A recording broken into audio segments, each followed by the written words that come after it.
بسم اللہ الرحمن الرحیم۔ السلام علیکم ناظرین، آپ یوٹیوب چینل دیکھ رہے ہیں، میں عمران خان ہوں۔ سہیل آفریدی نے بالآخر اپنی کابینہ میں توسیع کر دی ہے۔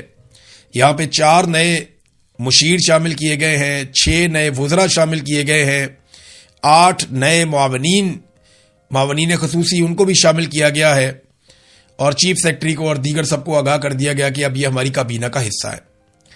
سوال یہ پیدا ہوتا ہے کہ کیا یہ بہت ضروری تھا؟ یعنی ایک بہت بڑی کابینہ بنا کر کیا حاصل کریں گے؟ کیا اس سے عمران خان صاحب کی جیل ختم ہو جائے گی؟ یہ حکومت لوگوں نے اس لیے نہیں دی تھی کہ آپ یہاں پہ بہت اچھی گورننس کر کے دکھائیں، یہ تو آپ کو کرنی پڑے گی۔ جب آپ کے پاس حکومت ہے تو آپ کو کام کرنا ہی پڑے گا۔ لوگوں نے آپ کو ووٹ اس لیے دیا تھا کہ عمران خان کے ساتھ ظلم اور زیادتی ہو رہی ہے، اس ظلم اور زیادتی کو روکا جائے۔ اب یہ خبر جو میڈیا میں آئی ہے وہ یہ کہتی ہے کہ اراکین کی تعداد آئینی حد سے تجاوز کر گئی ہے۔ یعنی آپ خیبر پختونخوا کی کابینہ میں 15 وزیروں کو رکھ سکتے ہیں، اب وزیر اعلیٰ سمیت وہاں پہ 17 ہو گئے ہیں جو آئینی حد ہے اس سے تجاوز کر گئے ہیں، اور جو مشیر ہیں ان کی تعداد 5 مقرر کی گئی ہے آئینی نقطہ نظر سے، اور اب مشیروں کی تعداد یہ پاکستانی میڈیا کی خبروں کے مطابق اب یہ 6 ہو گئی ہے۔ تو ایک بہت بڑی تعداد میں لوگوں کو اکٹھا کر دیا وزیر اعلیٰ خیبر پختونخوا نے۔ تو دیکھتے ہیں کہ عمران خان صاحب نے جو ان کو ٹارگٹ دیے ہیں، یا عمران خان صاحب کے جو ان کے حوالے سے توقعات ہیں، کیا وہ اس پہ پورا اتر سکتے ہیں؟ ابھی تک تو مجھے کچھ بھی نظر نہیں آیا اسٹریٹ موومنٹ کے حوالے سے کہ کچھ کیا گیا ہو، کچھ 4 قدم بھی چلے ہوں، بس 1-2 سٹیٹمنٹ آئے تھے، لیکن اسٹریٹ موومنٹ کے حوالے سے بالکل زیرو کارکردگی ہے، چاہے وہ خیبر پختونخوا کی حکومت ہے، چاہے وہ پاکستان تحریک انصاف ہے، کیونکہ شاید ان کو پتہ ہی نہیں ہے کہ اسٹریٹ موومنٹ ہوتی کیا ہے۔ ہر گلی، ہر محلے، ہر کوچے میں کریا آپ اپنا پیغام لے کر جاتے ہیں، نوجوانوں کو، خواتین کو، لوگوں کو آپ اکٹھا کرتے ہیں، آپ ایک مومنٹم بلڈ کرتے ہیں۔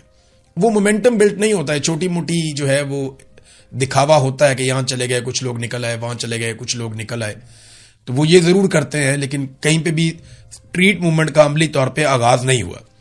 اچھا، ایک طرف تو یہ حکومت ہے نا، دوسری طرف پنجاب حکومت ہے۔ وہ ٹک ٹاکر جو ہے نا وہ جہاز بھر کے پھر نکل گئے۔ اس دفعہ ان کا اسٹیشن ہے باکو میں، باکو یعنی آذربائیجان۔ موسم بہت اچھا، ماحول بہت اچھا، کھانے بہت اچھے، لگژری قسم کا ٹور 3 دن کا جناب، تاریخی نوعیت کا۔ ایک وزیر اعلیٰ کا کیا کام ہے اس قسم کے ٹور کرنے کا؟ کبھی جاپان جایا جا رہا ہے، کبھی کسی اور ملک، کبھی برازیل پہنچ رہے ہیں، کبھی یورپ پہنچ رہے ہیں، اور جناب رکشے کی طرح یہ ایئر فورس 1 کو پہلے چلا رہے تھے، اب اپنا ذاتی طیارہ بھی لے لیا ہے پنجاب حکومت کا، مہنگا ترین لگژری عیاشی والا طیارہ۔ لوگوں نے تھوڑے بہت اس کے درشن بھی کیے ہیں، کیمرہ مین نے کوشش کی ہے کہ طیارے کو کم سے کم دکھایا جائے، لیکن تھوڑا بہت تو نظر آیا نا طیارہ بیک گراؤنڈ میں۔ تو ٹک ٹاکر کا جو پورا گروپ ہے وہ اب نئے ٹک ٹاکس بنانے کے لیے زبردست شاندار موسم میں آذربائیجان باکو پہنچ گیا ہے، اور بڑا لگژری قسم کا ان کا یہ ٹور ہے، شاندار ٹور ہے۔ جب پوچھا جائے گا کہ اس کے اوپر کتنا پیسہ لگا پاکستانیوں کا، تو یہ آپ کو نہیں بتایا جائے گا۔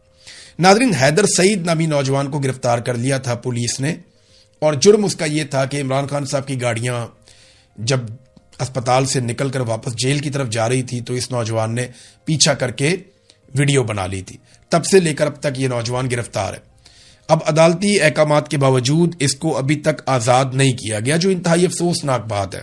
ویسے پاکستان میں جو عدالتوں کی حیثیت ہے وہ لگ بھگ ختم ہو چکی ہے۔ ایک اور ناظرین خبر ہے، اور یہ خبر تھوڑی سی الارمنگ ہے۔ یہ ایک امریکن طیارے کے بارے میں ہے جو پاکستان کی حدود میں پرواز کر رہا ہے۔ وہ کیا ڈھونڈنا چاہ رہا ہے اس کے بارے میں کسی کو اندازہ نہیں ہے۔ یہ بحری گشتی طیارہ ہے، مسلسل تیسرے دن۔ اس کا نام ہے P-8A پوسیڈون۔ یہ جو طیارہ ہے امریکی بحریہ کا، یہ پاکستان کے ساحل کے قریب اس علاقے میں لگاتار پروازیں کر رہا ہے، اور اب یہ سمجھ نہیں آ رہی کہ یہ کس چیز کی تلاش میں ہے۔ یہ طیارہ کرتا کیا ہے؟ یہ بوئنگ نے بنایا ہوا ہے طیارہ P-8A پوسیڈون۔ بوئنگ کا یہ طیارہ جو ہے یہ دفاعی نقطہ نظر سے آپ دوست کو ڈھونڈنے کے لیے، سرفیس کے اوپر جاسوسی کرنے کے لیے، نگرانی کرنے کے لیے، یہ ان مقاصد کے لیے استعمال ہوتا ہے۔ اس میں جدید آلات لگے ہوتے ہیں۔ اب یہ پاکستان کے ساحلی علاقے کے اندر لگاتار پرواز کر کے کیا ڈھونڈ رہا ہے اس کے بارے میں ویسے پاکستان کو پتہ ضرور کرنا چاہیے، کیونکہ وہ پاکستان کی حدود ہیں، لیکن آپ کو پتا ہے کہ امریکنز کچھ کرنا چاہیں تو پاکستانی ان سے سوال جواب نہیں کرتے. بڑا لمبا عرصہ ہم نے ان کو سہولت کاری کی ہے افغانستان میں لڑائی کے لیے. وہ سارا مال پاکستان کے اندر سے لے کر جاتے رہے, کنٹینر بھر کے.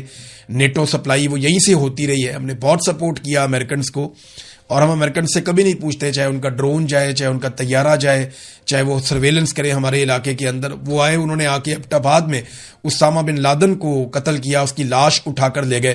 ہم نے نہیں پوچھا. انہوں نے ہمارے فوجیوں کو شہید کیا, ہم نے نہیں پوچھا. ہم امریکنز کے ساتھ کبھی مقابلہ نہیں کرتے. آزاد کشمیر میں پاکستان تحریک انصاف کے ساتھ ایک اور زیادتی کی گئی ہے.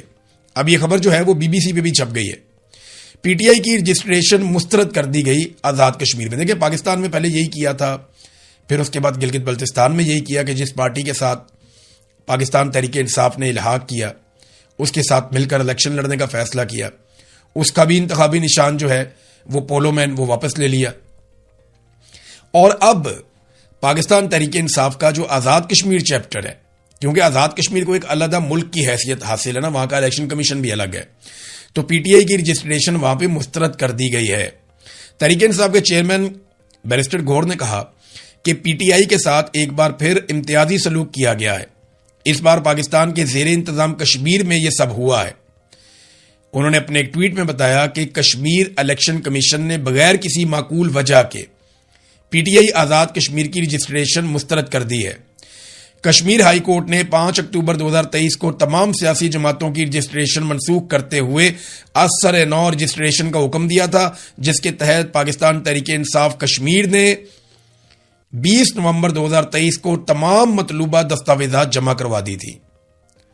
لیکن اس کے بعد اچانک سے پاکستان کے زیر انتظام کشمیر میں 2026 کے انتخابات سے قبل الیکشن کمیشن نے پاکستان تحریک انصاف کی رجسٹریشن کی درخواست مسترد کر دی.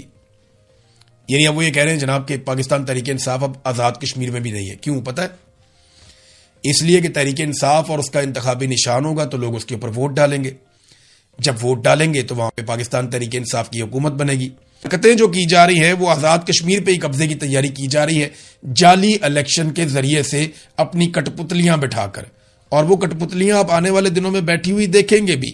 یہ نارمل ہوتا جا رہا ہے پاکستان میں. جب تک پاکستانی اس سے جان نہیں چھڑائیں گے ملک آگے نہیں بڑھے گا. کر چکے تھے. اب ذرا تھوڑا پاکستان میں آئے. ہماری یہ خبر تھی, اس کی تصدیق آئی ایم ایف نے بھی کر دی ہے. پہلے جو آئی ایم ایف نے تصدیق کی ہے وہ میں آپ کے سامنے رکھ دیتا ہوں. میں آپ کو کئی دنوں سے بار بار ایک بات کر رہا ہوں کہ جناب پاکستان کے اندر موجودہ حکومت تیل کے عالمی بحران کو, ابھی وہ اتنا بڑا نہیں ہے, پاکستان میں موجودہ حکومت اس کو اپنے منافع کے لیے استعمال کر رہی ہے. کیونکہ پاکستان کے اندر ٹیکسز جمع نہیں ہو رہے, ریونیو کلیکشن ہو نہیں پا رہی, کاروباری زندگی بند ہے, لوگ کوآپریٹ نہیں کر رہے, حکومت کو لوگ مانتے نہیں ہیں, لہذا حکومت لوگوں کی جیبیں کاٹ رہی ہے اور پیسہ اکٹھا کر رہی ہے پیٹرولیم مصنوعات کے اوپر لیویاں اور ٹیکسز لگا لگا کر. اب آئی ایم ایف نے اس کی تصدیق کر دی ہے. حکومت کے ریونیو کا بڑا انحصار پیٹرولیم مصنوعات پر عائد ٹیکسز پر ہے. یہ انکشاف اب آئی ایم ایف نے بھی کر دیا ہے. آئی ایم ایف نے فیڈرل بورڈ آف ریونیو کی ٹیکس وصولیوں میں کمی پر تشویش کا اظہار کرتے ہوئے انکشاف کیا کہ حکومتی ریونیو یعنی حکومت جو پیسہ بنا رہی ہے اس کا ایک بڑا انحصار پیٹرولیم مصنوعات پر عائد اضافی ٹیکسز پر ہے, جبکہ مختلف شعبوں کو جی ڈی پی کا 1.2% ٹیکس چھوٹ بھی حاصل ہے. یعنی بہت سارے شعبوں کو ہم ٹیکس کے اندر چھوٹ بھی دے رہے ہیں. امیروں کو, طاقتور لوگوں کو, انہیں ہم ٹیکس کے اندر چھوٹ دیتے ہیں. جیسا کہ ابھی پاکستان نے جیٹ فیول یعنی وہ تیل جو ہوائی جہازوں کے اندر ڈلتا ہے, بہت اعلیٰ ریفائنڈ کوالٹی کا تیل ہوتا ہے, اس تیل کی قیمت میں کمی کر دی 320 روپے کا لیٹر.